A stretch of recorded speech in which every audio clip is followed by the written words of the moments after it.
Alors, donc je vais vous parler aujourd'hui de l'hépatite E, avec un système qui s'appelle WooClap, que vous connaissez pour certains d'entre vous peut-être, et qui permet de faire des présentations plus interactives et que vous m'aviez demandé de tester. Alors on va parler de l'hépatite E et de son émergence dans la région sud-est.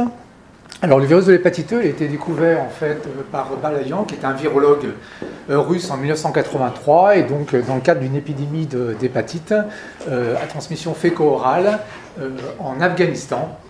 Et il s'est avéré que par microscope électronique, il s'agissait à l'époque d'un virus non enveloppé qui a été classé sur la base de la morphologie parmi les calicivirus. Et ensuite, le séquençage a montré, avec un nouvel outil, le séquençage, que ce n'était pas du tout un calicivirus, mais qu'il appartenait à un clade très particulier et unique en fait en pathologie humaine, et que par ailleurs, il n'était absolument pas enveloppé dans le sang périphérique. Et dans les années qui ont suivi, c'est avéré que ce virus de l'hépatite E a été considéré comme un agent majeur dans le monde, et particulièrement dans les pays en voie de développement, d'hépatite aiguë à transmission féco-orale, et donc avec des très grandes épidémies en Inde, en Asie plus généralement, et puis en Afrique subsaharienne. Et vous voyez que ça a été réévalué récemment en 2012 à 20 millions de cas incidents par an, 3 millions de cas symptomatiques, et puis 70 000 décès. Alors donc, pour ceux qui sont connectés, les hépatites en France sont en majorité importées de pays en voie de développement. Est-ce que une situation est celle qu'on peut, que je viens de vous expliquer pour, à l'échelle mondiale? Est-ce que c'est vrai, est-ce que c'est faux?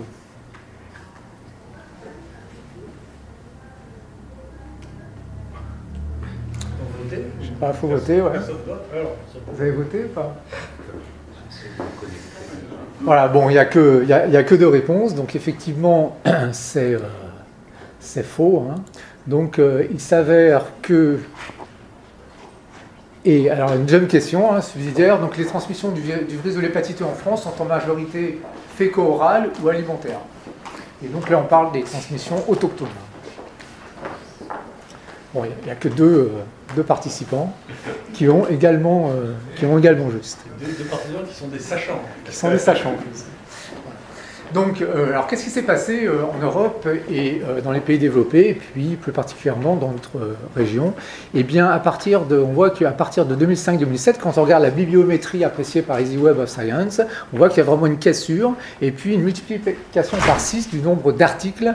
Et quand on regarde sur les 2 dernières années, donc depuis 2017, où est-ce qu'ont été publiés ces articles? Eh bien, on voit que c'est essentiellement en Europe et en Chine et puis en Amérique du Nord. Et donc, ça se situe quand même essentiellement en Europe, avec plus de 100 articles ou entre 50 et 100 articles pour la plupart des pays européens. Et quand on regarde le nombre de cas en Europe qui ont été diagnostiqués depuis 2005, on voit qu'on a une augmentation d'un facteur 10. C'est passé de 500 en 2005 à 5000 donc en 2015. Et quand on regarde le type de cas d'hépatite E diagnostiqués, on voit que c'est essentiellement des hépatites E autochtones, chez des gens qui n'ont pas voyagé, qui ont augmenté, qui sont passés d'environ 100 par an à environ 1000. Alors, quelles sont les sources et les modes de transmission du virus de l'hépatite E? Donc, ce qui s'est passé, c'est qu'en 1997 a été découvert un virus chez les porcs aux États-Unis qui était très similaire au virus que l'on rencontrait chez les humains. Et donc, il y a eu un changement de paradigme. On est passé d'une situation, par exemple, avec l'Angleterre, où tous les cas d'hépatite E étaient considérés comme importés de pays en voie de développement, et à une situation où, finalement, la plupart des cas étaient des cas autochtones. Et on voit bien sur cet arbre phylogénétique, avec 2 cas humains, que les séquences les plus proches de ces cas humains, ce sont des séquences retrouvées chez les porcs. Et donc finalement, on a, dans les années suivantes, défini 4 génotypes majeurs pour le virus de l'hépatite E, et 2 de ces génotypes, le 3 et le 4, ont un réservoir porcin, et vous voyez particulièrement la distribution mondiale du génotype 3, et c'est celui qu'on le retrouve en Europe, chez les cas humains, mais également dans le réservoir animal. Alors, on avait commencé à travailler en 2010 avec un étudiant en Master 2 qui s'appelait Mamadou Kaba, Et à l'époque, il y avait une étude qui avait été publiée en Espagne où ils retrouvaient à l'âge de 3 mois chez les porcs d'élevage, donc à mi-chemin entre la naissance et l'abattoir, que 40% à peu près des porcs étaient virémiques. Et donc on a fait une étude dans un élevage, une ferme d'élevage de porcs tout près d'ici, pour lequel on avait retrouvé que soit 2 tiers des porcs étaient porteurs du virus par PCR, et on retrouvait 2 grands clusters du génotype 3 du virus de l'hépatite E. Et donc, il y a eu, ça se mêlait à d'autres études européennes qui retrouvaient des prévalences très importantes du virus de l'hépatite E chez les porcs, et jusqu'à 4% des foies de porc qui rentrent dans la chaîne alimentaire sont porteurs du virus de l'hépatite E. Et donc, la question s'est posée de la transmission du virus de l'hépatite E du porc à l'homme. Et donc, ici, on avait décrit comme source de transmission les saucisses à base de foie de porc, et donc dans notre région c'est les ficatelles. Ça a été décrit plus tard dans la région de Toulouse, ils ont également des saucisses de foie de porc qui sont consommées sans cuisson préalable.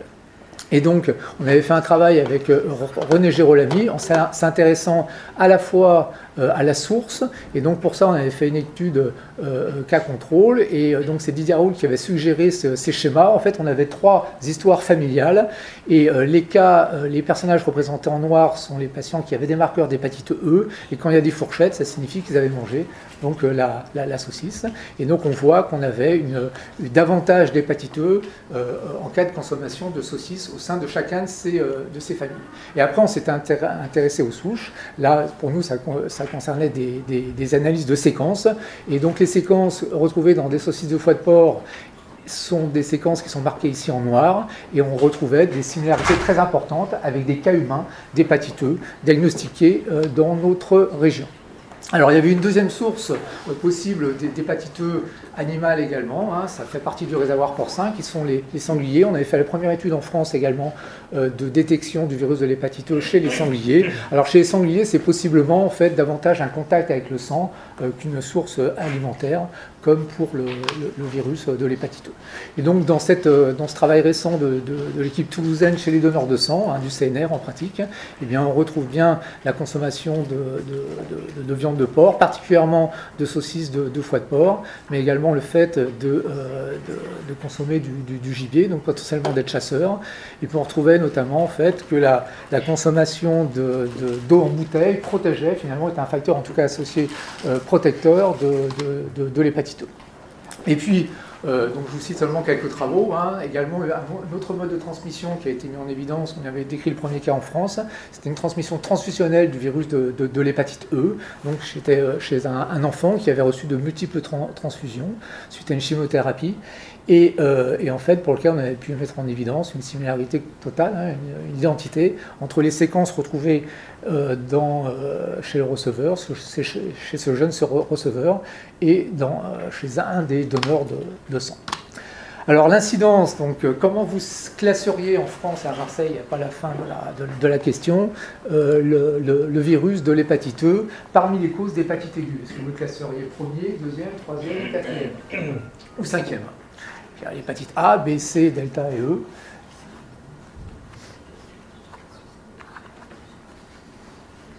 Il faut taper le numéro et puis valider.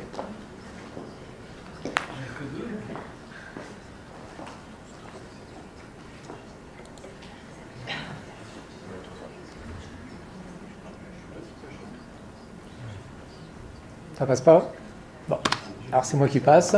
Donc c'est l'hépatite E se classe premier ou deuxième, en termes d'incidence, c'est assez proche de ce que l'on observe pour l'hépatite A. Vous voyez le nombre de cas en fait diagnostiqués par le CNR. L'hépatite E, c'est pas déclaration obligatoire en France, et donc on a plus de 2000 cas qui sont diagnostiqués par le CNR chaque année. Donc c'est un peu plus que l'hépatite A, c'est largement plus que l'hépatite B, qui situe aux alentours de 200 par an dans le cadre d'une déclaration obligatoire. Et le nombre en France estimé d'infections, c'est environ 68 000. Et au niveau en fait, de notre laboratoire, on a eu 278 cas diagnostiqués entre 2006 et 2018. On se situe à peu près au même niveau que l'hépatite A, davantage que l'hépatite B, que l'hépatite C et que l'hépatite delta. Et en fait, quand on considère les infections autochtone et chez les adultes, eh bien c'est l'hépatite E qui sort en premier. Et c'est assez congruent avec ces données retrouvées également par l'équipe de Toulouse et dans le cas d'une étude chez les donneurs de sang de l'EFS, avec Pierre Gallian notamment à Marseille, qui retrouve qu'un don sur 2000 en France est porteur du virus de l'hépatite E en PCR, et dans d'autres régions, en fait dans la région sud, plus généralement, c'est un don sur 1000. Alors les conséquences cliniques, comme ça ne marche pas très bien, je vais peut-être passer un petit peu, mais je voulais vous interroger sur le fait que l'infection par le virus de l'hépatite E pouvait donner des hépatites fulminantes, pouvait évoluer vers la chronicité, pouvait évoluer vers la cirrhose et être guéri par un médicament qui était le cidofovir. Je vous laisse 2 secondes. Bon, c'est toujours les mêmes sachants. Ah, une fausse réponse, mais ça c'est pour me faire plaisir peut-être. Alors, donc l'hépatite E, c'est une cause d'hépatite fulminante. Hein, donc ça s'est associé c'est une des causes de décès importantes. Hein. On a eu 6 décès par hépatite E aiguë ici à Marseille depuis 10 ans. Et on a eu 4 transplantations hépatiques.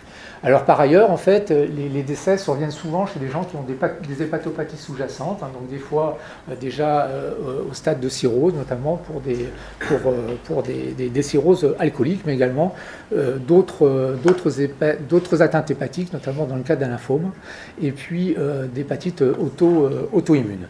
Et à l'échelle française, donc, on considère que l'hépatite E, ça a été estimé à 545 hospitalisations par an, et puis 20 décès chaque année. Alors, le deuxième élément qui a été une surprise donc il y a 10 ans maintenant, hein, c'était le fait que l'hépatite E pouvait donner des hépatites chroniques et par ailleurs des cirrhoses. Donc, c'était une étude qui avait été réalisée par Toulouse avec 8 hépatites chroniques chez 14 transplantés de foie ou de rein.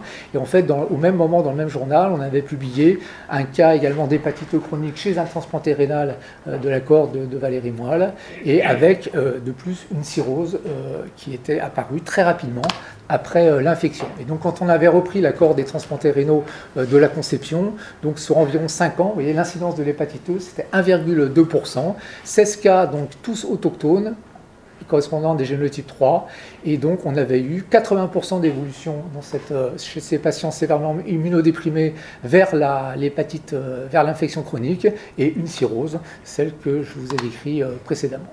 Et donc plus récemment, on a regardé également chez des patients transplantés cardiaques. Vous voyez que l'incidence sur 5 ans a été évaluée à 2,5%, vous voyez que c'est fréquent, et donc il y a eu 3 cas d'hépatite chronique, donc des hépatites qui durent plus de 6 mois, hein, chez des transplantés cardiaques. Et puis également, tous les patients sévèrement immunodéprimés, on sait maintenant qu'ils sont à risque de faire une hépatite E chronique lorsqu'ils sont infectés. Et donc vous voyez, chez un patient HIV avec un taux de T4 à 144 par mm3, eh bien, on avait également décrit le premier cas d'hépatite E chronique. Alors la question qui se pose derrière, ça donne des infections chroniques et des hépatites chroniques, ça donne des cirrhoses. Est-ce que ça peut donner un cancer du foie ? Et donc on a décrit donc récemment un cas chez un patient de 65 ans qui était immunodéprimé suite à un lymphome, qui avait une cytolyse hépatique prolongée avec une cirrhose, et pour lequel nous avions retrouvé une hépatite E chronique. Et donc il avait, ce patient, un cancer du foie, il était au stade de carcinome hépatocellulaire, et nous n'avions pas retrouvé d'autres causes pouvant expliquer en fait ce cancer du foie, d'autres hépatites virales ou d'autres facteurs. Et puis un autre élément clinique qui a été surprenant, c'est la mise en évidence de troubles neurologiques associés aux hépatites E, et donc qui surviendraient a priori d'environ 5% des hépatites E. Et donc on avait décrit, vous voyez, avec certains internes, donc Laura Anne Despierres avec Marine Cicello, des cas de troubles neurologiques. Alors essentiellement, c'est des Guillain-Barré-like ou alors des parsenages tordeurs. Voilà, et donc comme traitement, donc c'est pas le cidofovir, mais c'est la ribavirine. En fait, c'est la ribavirine à l'interféron pegylé qui marche, et donc essentiellement dans un contexte d'immunosuppression sévère, c'est la ribavirine qui est utilisée, et donc c'est ce qui a été décrit encore une fois avec certains case reports qui ont été publiés par des internes, aussi bien dans un contexte d'hépatite E chronique, vous voyez la chute très importante de la charge virale sous ribavirine, mais également dans des cas d'hépatite E aiguë à présentation très sévère et donc subfulminante.